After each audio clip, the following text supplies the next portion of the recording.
The question is, currently Cherokee Nation business allows comps to council members and certain administrators.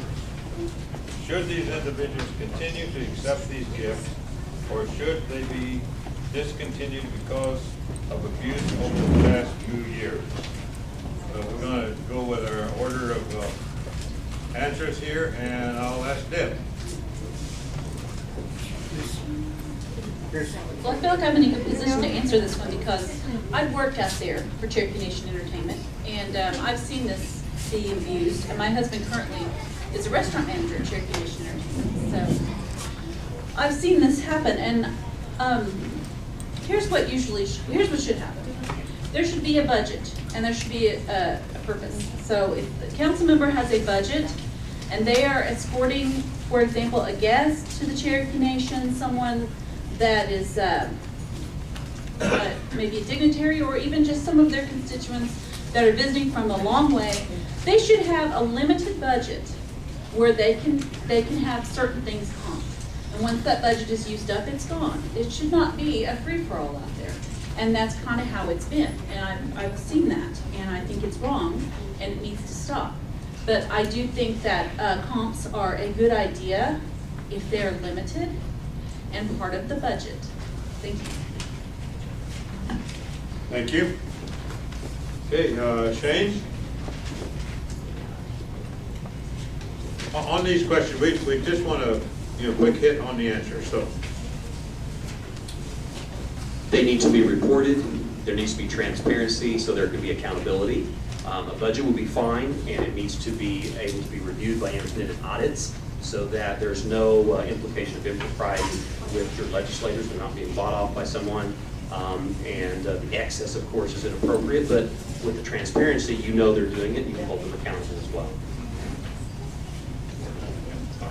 Ben?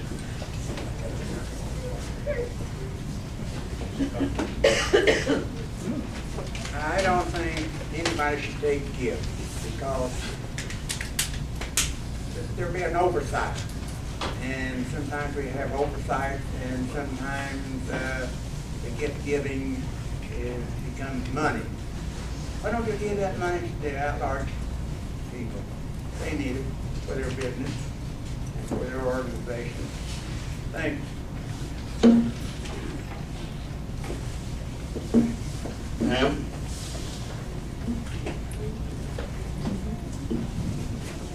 Having worked in the business environment for 20 years, I understand the importance of treating dignitaries and other people the way that they should be treated. So there is a time and a place for comps.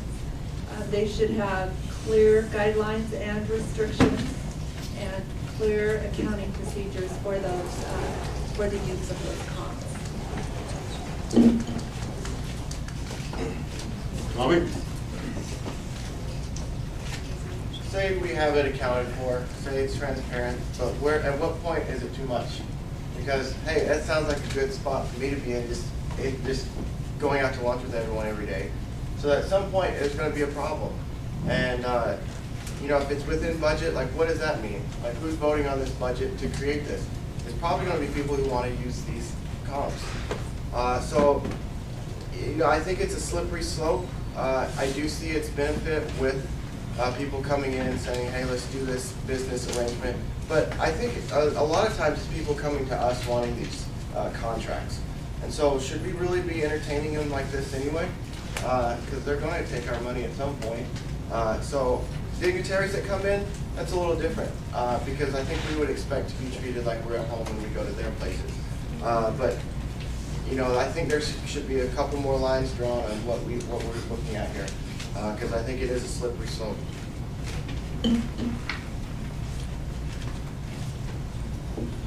Okay. Let me have another drawn here.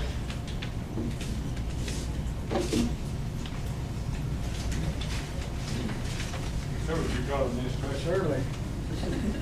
You answered my first one very well.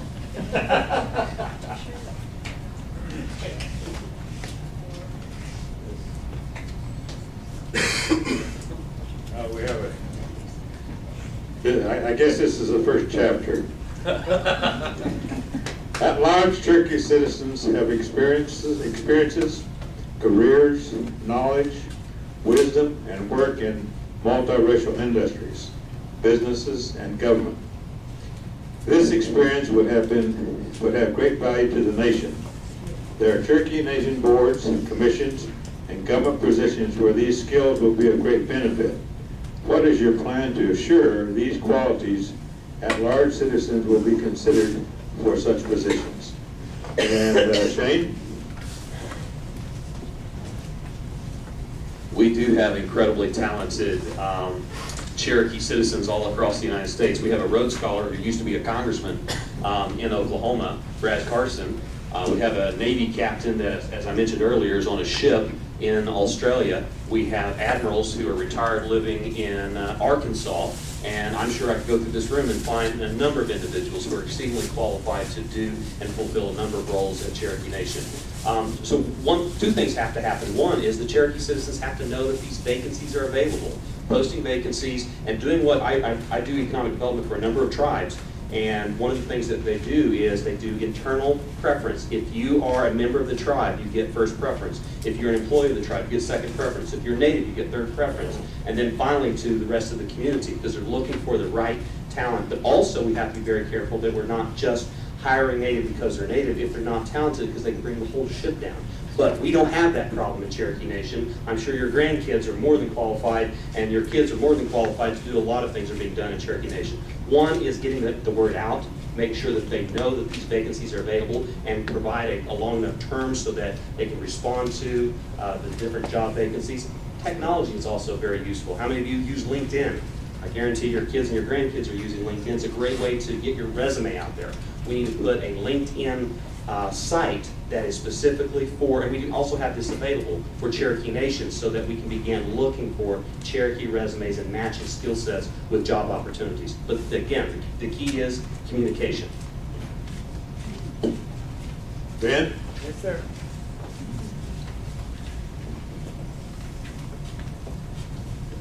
I don't know if I'm going to use the right English or not, but I think us Indians should take care of all of us Indians whenever it comes to work. That's all I have to say. We should have the job.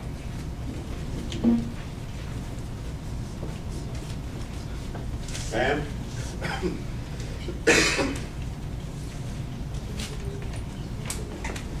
As I travel around and meet my fellow Cherokee citizens, I am just always impressed by and inspired by and impressed with how qualified and talented all of you are.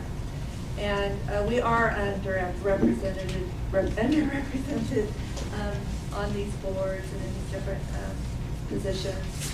I think that having, like Shane suggested, a LinkedIn site on the interactive website, for instance, that I've suggested that we create would be wonderful, because part of it is not knowing what is available, but also as part of it is having your tribal council representative's voice out there speaking up in your behalf to let people know that you are out here and you are qualified. So I would like to be able to speak for you in that way. Tommy? So I think there's a larger issue than highlighting jobs. We have over 300,000 people. We know that there's going to be capable people within our tribe. So if a job opens up within the jurisdiction, two people have equal resumes, so that one's going to be from the district, one's going to be at large. Program manager knows the person in district. There's other things that come into play in these decisions. So I think the larger issue that this speaks to is diversifying our business portfolio, because there's more need for jobs, and there's more need for expanding our businesses outside of our jurisdictional area.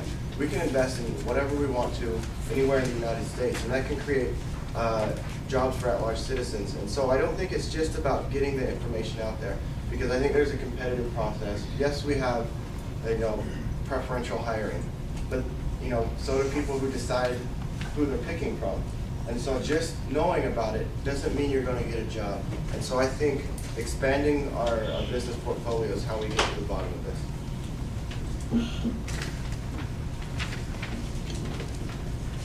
Okay, Deb? I'm looking at the question here. This question actually refers to boards and commissions and government positions. And there's been a lot of controversy over some appointments that have been made by people to boards and commissions within our government. And a lot of it is because it is the privilege of the executive branch to appoint people to these certain boards and commissions. And so, you know, whoever our chief is will propose a name, and the council will have to vote to approve it. That's the process. And I think I would like to see, instead of just people the chief knows, or maybe his friends, or you know, people his friends know, I would like to see us have a central database whereby each Cherokee citizen who is willing to serve on a board or commission would go out and put their qualifications in there. And I would like to pass legislation that requires the chief to select from qualified individuals in that database. That is what I would like to see, and I think that could go a long way toward utilizing our at-large citizens and other talented citizens of the Cherokee Nation. Okay, thank you very much. I was just reminded that we do have a DVD from Mr. Matlock, and we don't want to slide in since he did in fact make the effort to get us something anyway, although he could not attend. I'd like to at this time, Ron, if you wouldn't mind bringing that up, and let's, was about 8 or 9 minutes, is it? 7 minutes. 7 minutes, okay. And after that, we'll take one more question from the floor. And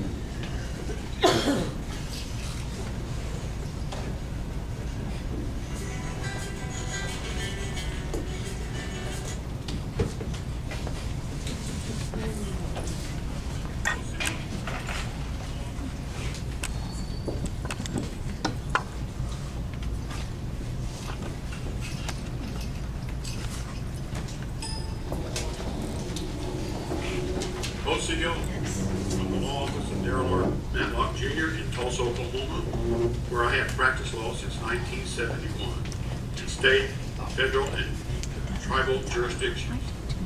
I come to you as a candidate for the Cherokee Nation Tribal Council seat for at-large citizens in the upcoming election to be held on June 27, 2015. I have come to you to ask for your votes on June 27, 2015, based upon the following qualifications. I have been a sole practitioner in the subject matters of labor law, workers' compensation, domestic relations, probate, criminal law, real estate, and general civil litigation, inclusive of civil rights. Prior to my obtaining my Juris Doctorate from Tulsa University Law School, I graduated from Oklahoma State University with a Bachelor of Science degree with emphasis on physiology and biochemistry. While attending law school, I had the honor and privilege of clerking for District Judge W. Lee Johnson, who was the first presiding judge of the 14th Judicial District, which was formed after the state of Oklahoma's judicial reform occurring. I subsequently became the judge's administrative assistant and bailiff, and had the duties of a court administrator.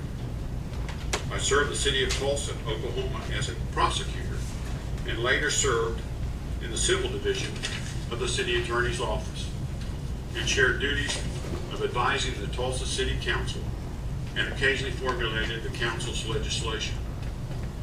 I served on the Employees Appeals Board for the Cherokee Nation in 1999, and later that year I was confirmed as a Justice of the Judicial Appeals Tribunal, which was renamed the Cherokee Nation Supreme Court under the 1999 Cherokee Constitution. I served as Chief Justice from 2005 until December 31st, 2012. You can go to Cherokee.org on your computers and click on the Judiciary and examine my work on the Supreme Court by pulling up the cases I decided and the opinions I participated in and wrote. If you do examine my work on the Cherokee Nation Supreme Court, I believe you will agree that the decisions I made and wrote were based on my constitutional oath of office to do what was legally correct, to defend and protect the Cherokee Nation constitutions, and to follow the will of the citizens of the Cherokee Nation as expressed in their laws. I have lived my whole life just outside the historical boundaries of the Cherokee Nation.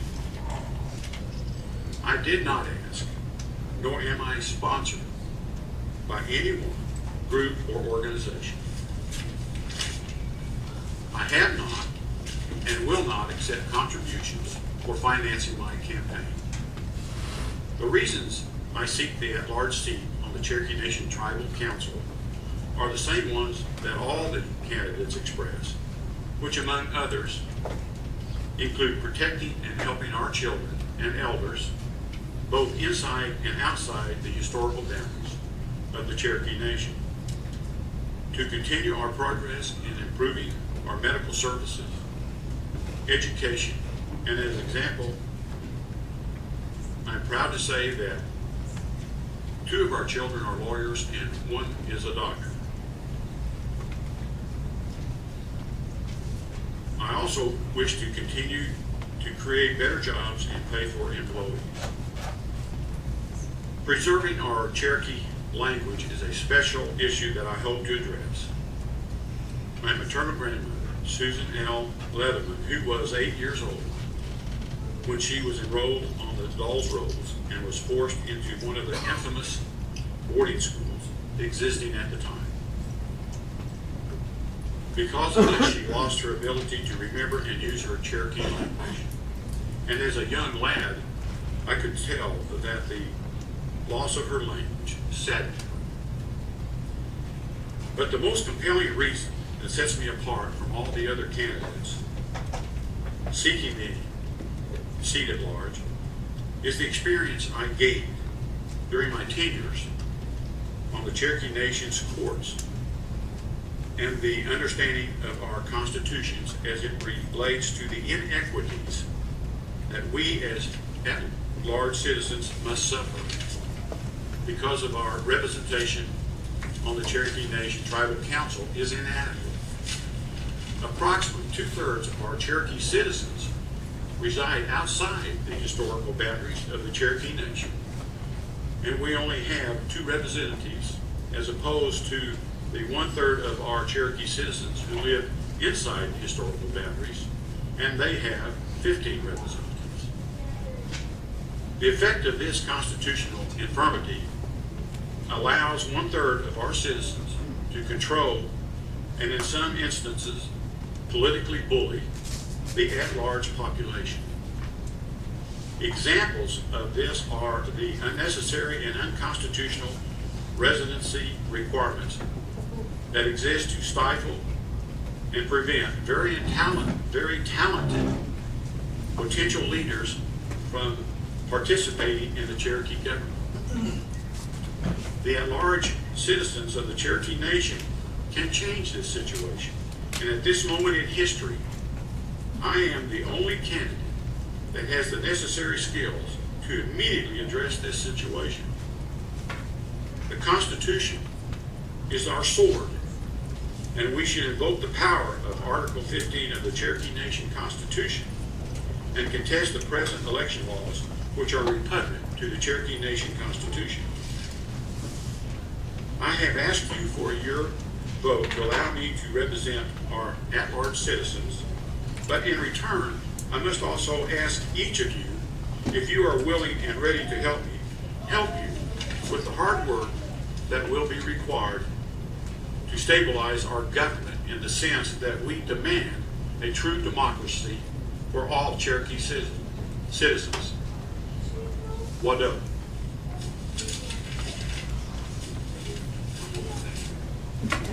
OCO of the law office of Darell Matlock Jr. in Tulsa, Oklahoma, where I have practiced law since 1970 in state, federal, Thank you, Ron. You will be rewarded. Hey, I have one other question we want to see if we can find a really honest, upstanding person who is willing to pull a question out of the bag. Come on, Randy. Let's try this young lady. Thank you, dear.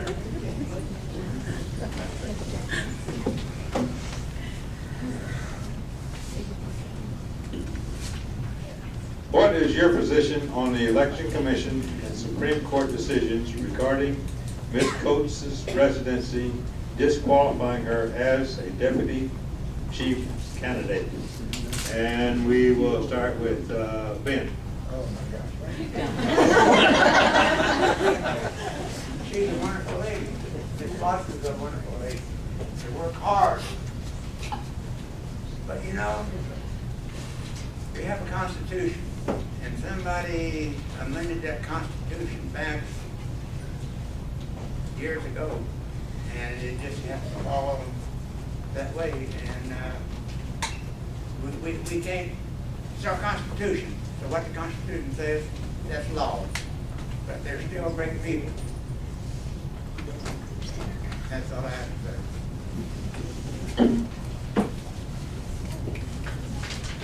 Pam.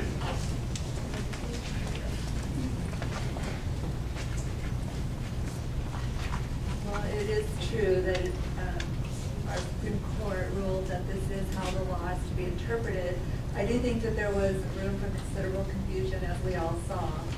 A lot of ambiguity there, and a lot of undue restriction placed on at-large candidates, that these issues need to be addressed as soon as possible, because there is not parity the way that the current guidelines are being interpreted for anybody who would want to run for chief or deputy chief who does not live inside the district. So I think it's an issue that has to be addressed immediately or as soon as possible, because it's a parity issue, it's a civil rights issue, and maybe the Constitution in Missouri needs to be revisited. Tommy? There was a lot of controversy over this. I think everyone knows that, and I think everyone's tired of the fighting that's going on at the nation. And a lot of people think that decisions like this come in because of this fighting. And if it is, it needs to be addressed and get rid of, because it has no place for our potential candidates.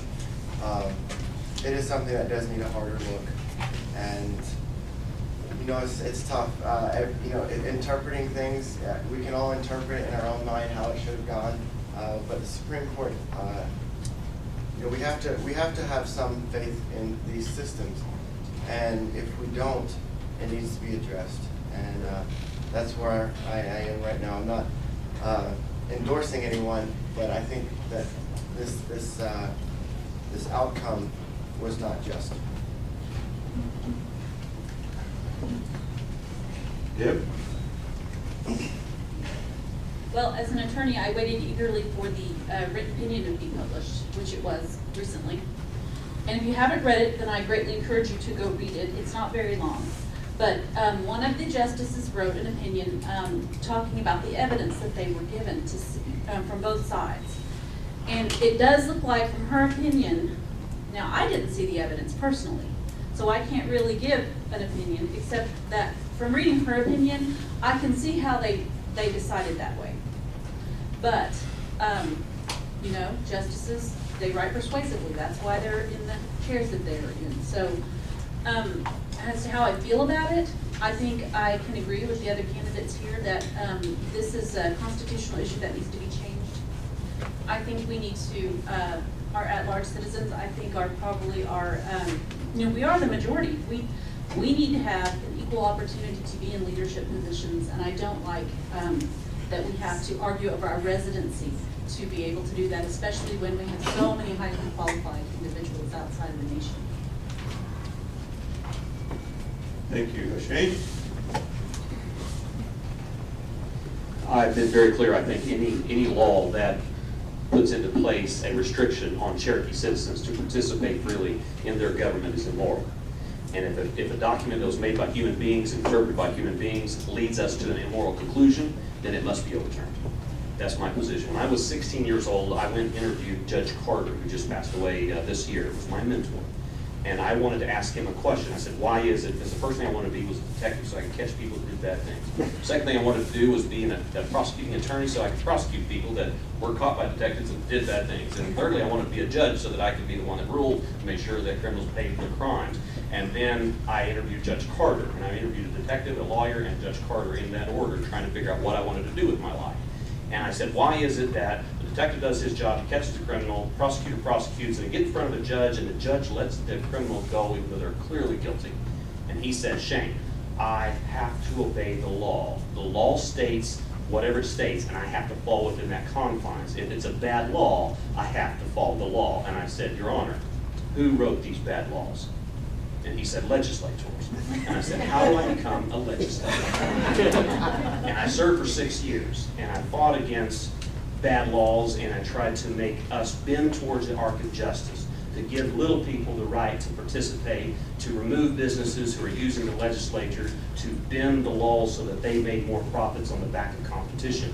And this is an opportunity for me to represent the voices of Cherokees, to say, this is unjust, it isn't right, and I will not sit down and I will not stop until we've reversed it back to the law of justice, where all Cherokees everywhere can act with dignity and respect and participate in their government. It's an unjust law, and I promise you I'll work to reverse it so that you can live with dignity and respect as a Cherokee citizen if you want to run for office.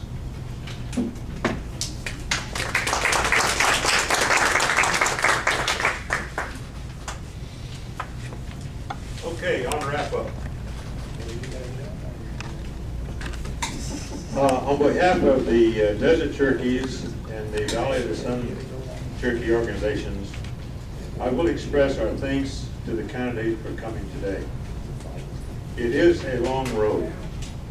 It can be hard and it can be expensive. The motivation of driving candidates to put themselves and their families through the rigors of a campaign cannot be questioned. It can only be encouraged and admired. At-large organizations such as Desert Cherokees and the Valley of the Sun Cherokees can only exist because of the efforts of concerned and dedicated citizens of our nation. It is not easy to devote the time, the effort, the expense to keep organizations alive and viable. These people need our support, our volunteerism, and most of all, our encouragement to continue. No at-large organization can exist without members. Membership believing we can and will make a difference in our nation, whether it is from afar or visits to the nation.